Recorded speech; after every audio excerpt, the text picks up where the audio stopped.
ಆರೋಗ್ಯದ ನಾಡಾಗಿತ್ತು ಭಾರತ. ಆದ್ರೀಗ ಆಹಾರವೇ ವಿಷ. ಆರೋಗ್ಯ ಹಾಳು, ಕೋವಿಡ್ ಕಾಟ, ಡಯಾಬಿಟೀಸ್, ಆರ್ಥರೈಟಿಸ್, ಕ್ಯಾನ್ಸರ್ ಇದಕ್ಕೆಲ್ಲ ಪಾರಂಪರಿಕ ಭಾರತೀಯ ಆಹಾರವೇ ಪರಿಹಾರ. ರೋಗ ನಿರೋಧಕ ಶಕ್ತಿಗಾಗಿ ಬಳಸಿ ಮಿಲೆಕ್ಸ್ ಚೂರ್ಣಂ.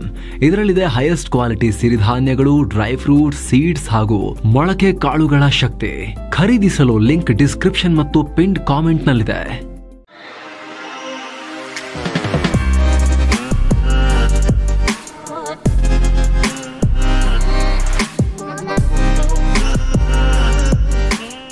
ಹಾಯ್ ಫ್ರೆಂಡ್ಸ್, ದಿನದ ಎಲ್ಲಾ ಪ್ರಮುಖ ಸುದ್ದಿಯನ್ನ ನಿಮಗೆ ತಲುಪಿಸೋ ಮಸ್ತ್ಮಗ.ಕಾಮ್ನ ಫುಲ್ ನ್ಯೂಸ್ಗೆ ಸ್ವಾಗತ. ರಾಷ್ಟ್ರಮಟ್ಟದಲ್ಲಿ ಸುದ್ದಿ ಮಾಡ್ತಿರೋ ಕರ್ನಾಟಕದ ನೇತ್ರಾವತಿ ಫೈಲ್ಸ್ ಕುರಿತು ದೊಡ್ಡ ಬೆಳವಣಿಗೆಯಾಗಿದೆ. ಈ ಪ್ರಕರಣದ ತನಿಖೆ ನಡೆಸೋಕೆ ರಾಜ್ಯ ಸರ್ಕಾರ ಎಸ್ಐಟಿ ಅಥವಾ ವಿಶೇಷ ತನಿಖಾ ತಂಡ ರಚಿಸಿದೆ. 4 ಪ್ರಮುಖ ಪೊಲೀಸ್ ಅಧಿಕಾರಿಗಳಿಗೆ ಇದರ ಹೊಣೆಯನ್ನ ನೀಡಲಾಗಿದೆ. ರಾಜ್ಯದ ಆಂತರಿಕ ಭದ್ರತಾ ವಿಭಾಗದ ಪೊಲೀಸ್ ಮಹಾನಿರ್ದೇಶಕ, ಹಿರಿಯ ಐಪಿಎಸ್ ಅಧಿಕಾರಿ ಪ್ರಣಬ್ ಮೊಹಂತಿ ಈ ಟೀಮ್ನ ನೇತೃತ್ವ ವಹಿಸಲಿದ್ದಾರೆ. ಇವರ ಜೊತೆಗೆ ಇತರೆ ಐಪಿಎಸ್ ಅಧಿಕಾರಿಗಳಾದ ಅನುಚೇತ್, ಸೌಮ್ಯಲತಾ ಮತ್ತು ಜಿತೇಂದ್ರ ಕುಮಾರ್ ದಯಾಮ ಕೂಡ ತನಿಖಾ ತಂಡದಲ್ಲಿದ್ದಾರೆ. ಡಿಜಿಐಜಿಪಿಗೆ ತನಿಖಾ ಹಂತದ ಮಾಹಿತಿನ ಕಾಲಕಾಲಕ್ಕೆ ನೀಡಬೇಕು.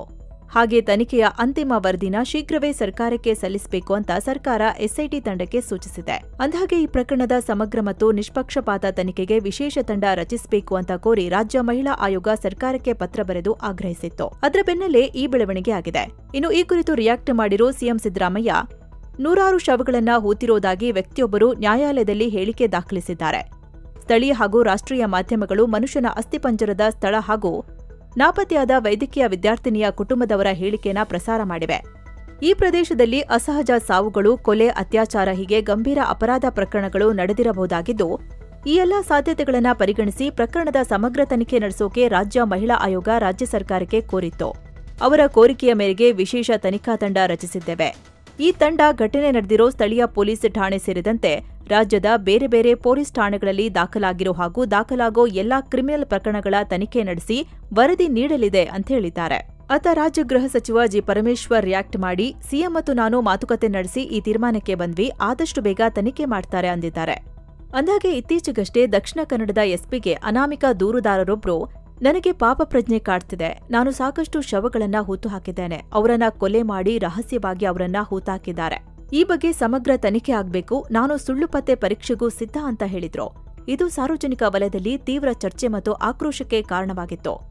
ಸಾಕಷ್ಟು ಖ್ಯಾತನಾಮರು ಇದರ ಬಗ್ಗೆ ತನಿಖೆ ಆಗ್ಲಿ ಅಂತ ಒತ್ತಾಯಿಸಿದ್ರು. ಅದರ ಬೆನ್ನಲ್ಲೇ ಈಗ ಎಸ್ಐಟಿ ರಚನೆಯಾಗಿದೆ. ಹೀಗಾಗಿ ಈ ಪ್ರಕರಣದ ಸತ್ಯಾಸತ್ಯತೆ ಇನ್ನಷ್ಟೇ ಹೊರಬರಬೇಕಿದೆ. ಜಮ್ಮು ಕಾಶ್ಮೀರದಲ್ಲಿ ಸೇನೆ ಮತ್ತೆ ಆಕ್ಷನ್ಗೆ ಇಳಿದಿದೆ. ಉಗ್ರರ ವಿರುದ್ಧ ಹೊಸ ಕಾರ್ಯಾಚರಣೆ ಶುರು ಮಾಡಿದೆ. ಗುಪ್ತಚರ ಮಾಹಿತಿಯನ್ನು ಆಧರಿಸಿ ಆಪರೇಷನ್ ಚೆರ್ಜಿ ಹೆಸರಿನಲ್ಲಿ ಜಮ್ಮು ಕಾಶ್ಮೀರದ ಕಿಶ್ತ್ವಾರ್ ಸೆಕ್ಟರ್ನ ಹದಲ್ಗಲ್ ಪ್ರದೇಶದಲ್ಲಿ ಕಾರ್ಯಾಚರಣೆ ನಡೆಸಲಾಗುತ್ತಿದೆ. ಸೇನೆ, ಸ್ಥಳೀಯ ಪೊಲೀಸರು, ಇಂಟೆಲಿಜೆನ್ಸ್ ವಿಂಗ್ ಎಲ್ಲರೂ ಇದರಲ್ಲಿ ಭಾಗಿಯಾಗಿದ್ದಾರೆ. ಈ ವೇಳೆ ಭದ್ರತಾ ಪಡೆಗಳು ಮತ್ತು ಉಗ್ರರ ನಡುವೆ ಭಾರೀ ಗುಂಡಿನ ಚಕಮಕಿ ನಡೆದಿದೆ. ಸೇನೆಯ ವೈಟ್ ನೈಟ್ ಕೋರ್ ಪಡೆ ಈ ಆಪರೇಷನ್ ನಡೆಸುತ್ತಿದೆ. ಆರಂಭಿಕ ಮಾಹಿತಿ ಪ್ರಕಾರ ಸ್ಥಳದಲ್ಲಿ ಕೆಲ ಉಗ್ರರ ಎನ್ಕೌಂಟರ್ ಆಗಿದೆ. ಆದರೆ ಎಷ್ಟು ಉಗ್ರರು ಸೇನೆಯ ಬಲೆಗೆ ಸಿಕ್ಕಾಕೊಂಡಿದ್ದಾರೆ ಅನ್ನೋ ಸ್ಪಷ್ಟ ಮಾಹಿತಿ ಇಲ್ಲ. ಅಲ್ಲಿದ್ದ ಎಲ್ಲಾ ಉಗ್ರರನ್ನ ನಮ್ಮ ಸೈನಿಕರು ಸುತ್ತುವರೆದಿದ್ದಾರೆ. ಆಪರೇಷನ್ ಕಂಟಿನ್ಯೂ ಆಗಿದೆ ಅಂತ ಅಧಿಕಾರಿಗಳು ಹೇಳಿದ್ದಾರೆ. ಶನಿವಾರವಷ್ಟೇ ಜಮ್ಮು ಕಾಶ್ಮೀರ ಪೊಲೀಸರ counter intelligence Kashmir unit CIK Jammu ಕಾಶ್ಮೀರದಾದ್ಯಂತ 10 ಕಡೆ ದಾಳಿ ಮಾಡಿತ್ತು. ಉಗ್ರರ ಸ್ಲೀಪರ್ ಸೆಲ್ಗಳನ್ನ ಟಾರ್ಗೆಟ್ ಮಾಡಿಕೊಂಡು ದಾಳಿ ನಡೆಸಿ 10 ಜನರನ್ನ ಅರೆಸ್ಟ್ ಮಾಡಿತ್ತು. ಅದರ ಬೆನ್ನಲ್ಲೇ ಸೇನೆ ಕೂಡ ಉಗ್ರರ ವಿರುದ್ಧ ಆಕ್ಷನ್ಗಿಳಿದಿದೆ. ಇಂಡೋನೇಷ್ಯಾ ಸಮುದ್ರದಲ್ಲಿ ಬಹುದೊಡ್ಡ ಹಡಗು ದುರಂತ ಸಂಭವಿಸಿದೆ. ಸುಮಾರು 300 ಪ್ರಯಾಣಿಕರನ್ನ ಹೊತ್ತೊಯ್ಯುತ್ತಿದ್ದ ಹಡಗಿನಲ್ಲಿ ಇದ್ದಕ್ಕಿದ್ದಂತೆ ಬೆಂಕಿ ಕಾಣಿಸಿಕೊಂಡು ಸಮುದ್ರ ಮಧ್ಯೆ ಹಡಗು ಹೊತ್ತಿ ಉರಿದಿದೆ. ಪರಿಣಾಮ ಹಡಗಿನಲ್ಲಿದ್ದ ಪ್ರಯಾಣಿಕರು ತಮ್ಮ ಜೀವ ರಕ್ಷಿಸಿಕೊಳ್ಳೋಕೆ ಲೈಫ್ ಜಾಕೆಟ್ ಹಾಕೊಂಡು ಸಮುದ್ರಕ್ಕೆ ಧುಮುಕಿದ್ದಾರೆ. ಕೆಲವರು ಗಾಬರಿಯಿಂದ ಕಿರುಚಾಡಿದ್ದಾರೆ. ಸಹಾಯಕ್ಕಾಗಿ ಫೋನ್ ಕಾಲ್ ಮಾಡಿದ್ದಾರೆ. ಆದರೆ ಕೆಲವರು ಏಕಾಏಕಿ ನೀರಿಗೆ ಇಳಿದಿದ್ದಾರೆ. ದುರ್ಘಟನೆಯಲ್ಲಿ ಕನಿಷ್ಠ 3 ಮೃತಪಟ್ಟಿದ್ದು 150 ಜನರನ್ನ ರಕ್ಷಿಸಲಾಗಿದೆ. ಉಳಿದವರಿಗಾಗಿ ಶೋಧ ಕಾರ್ಯ ನಡೆಸಲಾಗುತ್ತಿದೆ. ಇಂಡೋನೇಷ್ಯಾದ ಟ್ಯಾಲಿಸೆ ದ್ವೀಪದ ಬಳಿ ಈ ದುರ್ಘಟನೆ ಸಂಭವಿಸಿದೆ. ಸದ್ಯ ಕೆಎಂ ಬಾರ್ಸಿಲೋನಾ ಅನ್ನೋ ಈ ಹಡಗು ಮನಡೋ ಬಂದರಿನ ಕಡೆ ಸಾಗ್ತಿತ್ತು ಅಂತ ಗೊತ್ತಾಗಿದೆ. ರಕ್ಷಣಾ ತಂಡಗಳು, ಸ್ಥಳೀಯ ಮೀನುಗಾರರು ಕಾರ್ಯಾಚರಣೆ ಮಾಡ್ತಿದ್ದಾರೆ. ಸದ್ಯ ಹಡಗಿನಲ್ಲಿ ಬೆಂಕಿ ಕಾಣಿಸಿಕೊಳ್ಳೋಕೆ ಕಾರಣ ಏನು ಅಂತ ಪತ್ತೆಯಾಗಿಲ್ಲ. ರಷ್ಯಾದಲ್ಲಿ ಸರಣಿ ಭೂಕಂಪಗಳು ಸಂಭವಿಸಿವೆ. ಒಂದೇ ಗಂಟೆಯಲ್ಲಿ ಸುಮಾರು 5 ಬಾರಿ ಭೂಮಿ ಕಂಪಿಸಿದೆ. ರಿಕ್ಟರ್ ಮಾಪಕದಲ್ಲಿ 7.4, 7, 6.6, 6.7 ಮತ್ತು 6.7 ತೀವ್ರತೆಯ ಕಂಪನ ದಾಖಲಾಗಿದೆ.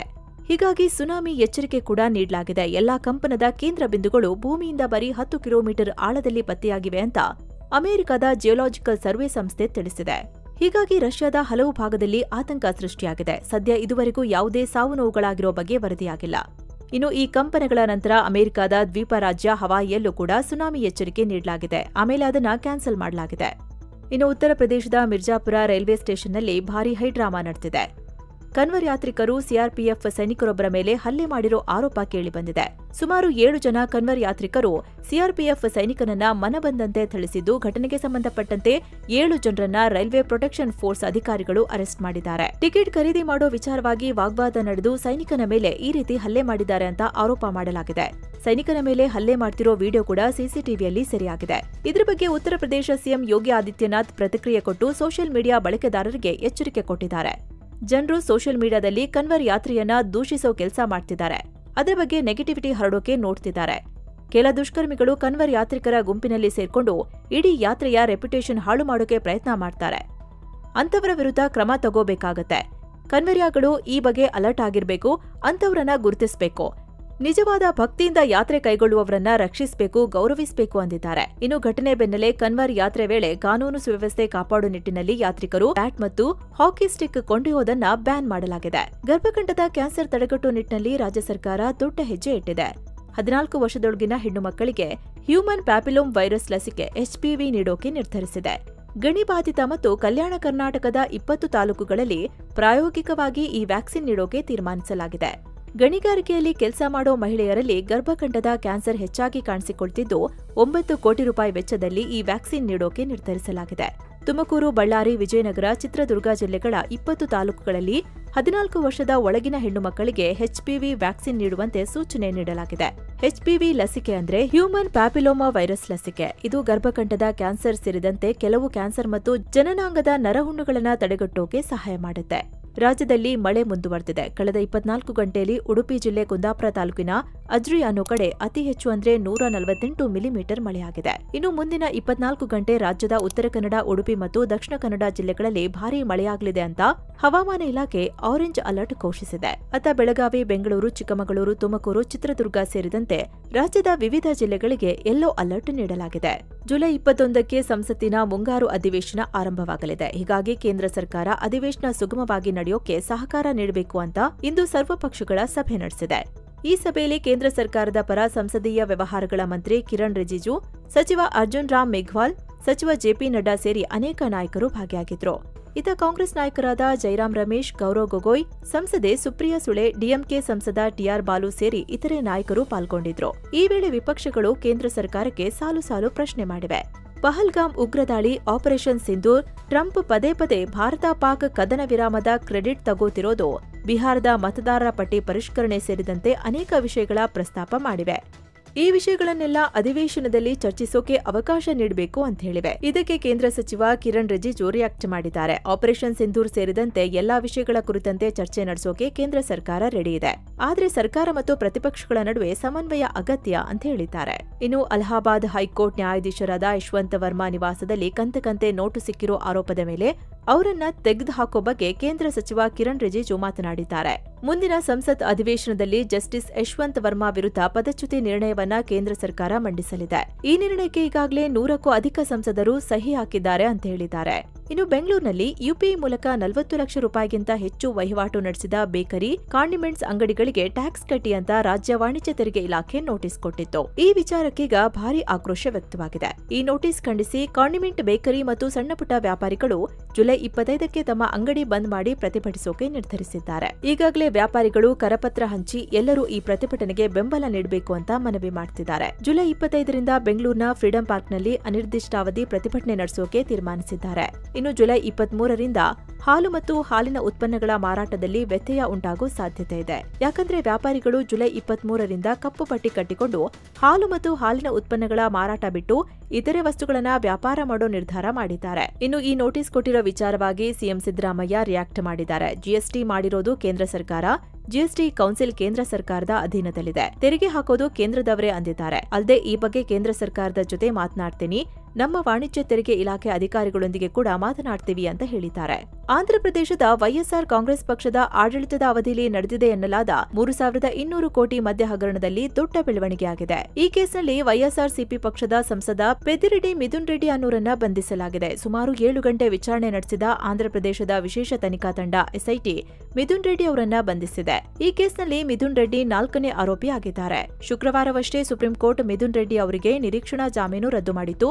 ಅದರ ಬೆನ್ನಲ್ಲೇ ಇವರನ್ನ ಅರೆಸ್ಟ್ ಮಾಡಲಾಗಿದೆ. ಆರ್ಎಸ್ಎಸ್ ಮತ್ತು ಸಿಪಿಐ ಒಂದೇ ಅನ್ನೋ ರೀತಿಯಲ್ಲಿ ಇತ್ತೀಚೆಗಷ್ಟೇ ವಿಪಕ್ಷ ನಾಯಕ ರಾಹುಲ್ ಗಾಂಧಿ ಹೇಳಿಕೆ ನೀಡಿದ್ರು. ಇದು ಐಎನ್ಡಿಎ ಕೂಟದಲ್ಲೇ ಬಿರುಕು ಮೂಡಿಸಿದೆ. ಕೇರಳದ ಇವೆಂಟ್ ಒಂದರಲ್ಲಿ ಮಾತನಾಡಿದ ರಾಹುಲ್, ಆರ್ಎಸ್ಎಸ್ ಮತ್ತು ಸಿಪಿಐ ಇವೆರಡರ ಸಿದ್ಧಾಂತಗಳ ವಿರುದ್ಧ ನಾನು ಹೋರಾಡ್ತೇನೆ. ಅವರಿಗೆ ಜನರ ಮೇಲೆ ಸ್ವಲ್ಪಾನೂ ಕರುಣೆ ಇಲ್ಲ ಅಂತ ಹೇಳಿದ್ರು. ಈ ಹೇಳಿಕೆಗೀಗ ಐಎನ್ಡಿಎ ಕೂಟದಲ್ಲಿರೋ ಎಡಪಂಥೀಯ ನಾಯಕರು ಅಸಮಾಧಾನ ವ್ಯಕ್ತಪಡಿಸಿದ್ದಾರೆ. ಶನಿವಾರ ನಡೆದ ಮೀಟಿಂಗ್ ವೇಳೆ ಈ ಕುರಿತು ಪ್ರಶ್ನೆ ಮಾಡಿದ್ದಾರೆ. ಅತ್ತ ರಾಹುಲ್ ಹೇಳಿಕೆಗೆ ಸಿಪಿಎಂ ನಾಯಕರು ಕೂಡ ತೀವ್ರ ಖಂಡನೆ ವ್ಯಕ್ತಪಡಿಸಿದ್ದಾರೆ. ದಶಕಗಳಿಂದ ಭಾರತದಲ್ಲಿ ಮಂಗಳಮುಖಿ ವೇಷದಲ್ಲಿದ್ದ ಬಾಂಗ್ಲಾ ಪ್ರಜೆಯೊಬ್ಬನನ್ನ ಪೊಲೀಸರು ಬಂಧಿಸಿದ್ದಾರೆ. ಅಕ್ರಮ ವಲಸೆ ವಿರುದ್ಧದ ಕಾರ್ಯಾಚರಣೆ ವೇಳೆ ನೇಹಾ ಅಂತ ನಕಲಿ ಗುರುತಿನಡಿ ವಾಸಿಸುತ್ತಿದ್ದ ಅಬ್ದುಲ್ ಕಲಾಂ ಹೆಸರಿನ ವ್ಯಕ್ತಿಯನ್ನ ಭೋಪಾಲ್ನಲ್ಲಿ ಬಂಧಿಸಿದ್ದಾರೆ. ಭಾರತದ ಪ್ರಜೆ ಅಂತ ಹೇಳ್ಕೊಂಡು ಈತ ಭಾರತದಲ್ಲಿ Aadhaar card, voter ID, passport ಸಹ ಹೊಂದಿದ್ದ. ಇದೇ ಪಾಸ್ಪೋರ್ಟ್ ಬಳಸಿ ಹಲವು ಬಾರಿ ಬಾಂಗ್ಲಾಗೆ ಭೇಟಿ ನೀಡಿದ್ದ ಅಂತ ಪೊಲೀಸರು ಹೇಳಿದ್ದಾರೆ. ಮಹಾರಾಷ್ಟ್ರ, ಪಶ್ಚಿಮ ಬಂಗಾಳ, ಮಧ್ಯಪ್ರದೇಶ, ಅಸ್ಸಾಂ ಸೇರಿ ಹಲವು ಕಡೆ ಮಂಗಳಮುಖಿ ವೇಷದಲ್ಲಿ ಜೀವನ ನಡೆಸಿದ್ದ ಅಂತ ಗೊತ್ತಾಗಿದೆ. ಇನ್ನು ಪೊಲೀಸರು ಈ ಅಬ್ದುಲ್ ಕಲಾಂ ಅನ್ನೋ ವ್ಯಕ್ತಿಯ ಜೆಂಡರ್ ಐಡೆಂಟಿಟಿ ಟೆಸ್ಟ್ ಮಾಡೋಕ್ಕೂ ತಯಾರಿ ನಡೆಸುತ್ತಿದ್ದಾರೆ ಅಂತ ರಿಪೋರ್ಟ್ ಆಗಿದೆ. ಇನ್ನೊಂದು ಕಡೆ ಭಾರತ ಜಾಗತಿಕವಾಗಿ ಫಾಸ್ಟ್ ಪೇಮೆಂಟ್ಸ್ ರ್ಯಾಂಕಿಂಗ್ನಲ್ಲಿ ಅಗ್ರಸ್ಥಾನದಲ್ಲಿದೆ ಅಂತ ಇಂಟರ್ನ್ಯಾಷನಲ್ ಮಾನಿಟರಿ ಫಂಡ್ ಐಎಂಎಫ್ ಹೇಳಿದೆ. ಡಿಜಿಟಲ್ ಪೇಮೆಂಟ್ಸ್ ಕ್ಷೇತ್ರದಲ್ಲಿ ಯುನಿಫೈಡ್ ಪೇಮೆಂಟ್ಸ್ ಸಿಸ್ಟಮ್ ಯುಪಿಐ ಮೂಲಕ ಭಾರತ ಈ ಬೆಳವಣಿಗೆ ಸಾಧಿಸಿದೆ ಅಂತ ಐಎಂಎಫ್ ತಿಳಿಸಿದೆ. ಭಾರತದಲ್ಲಿನ ಎಲ್ಲಾ ಡಿಜಿಟಲ್ ಪೇಮೆಂಟ್ಸ್ಗಳಲ್ಲಿ 85% ಬರೀ ಯುಪಿಐ ಅಕೌಂಟ್ಗಳಿವೆ.